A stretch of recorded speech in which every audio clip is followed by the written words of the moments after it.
সম্মানিত উপস্থিতি, আমি 3 নম্বরে যে বিষয়টা বলতেছিলাম, 3 নম্বর বিষয় হলো আমরা আমাদের বাহ্যিক সূরতটাকে ভুলভাবে সাজাইছি।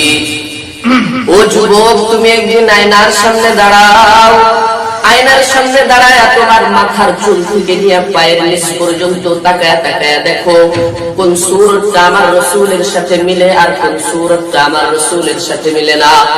যে সূরত রাসূলের সাথে মিলবে আলহামদুলিল্লাহ বলবা, আর যে সূরত রাসূলের সূরতের সাথে মিলবে না, এই সূরতটাকে ফালায়া দিয়ে রাসূলের সূরত কি ওইটা ধরবা।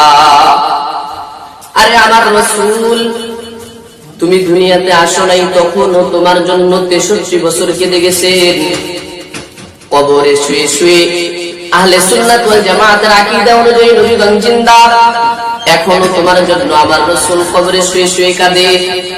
কিয়ামতের ময়দানে তোমার জন্য কি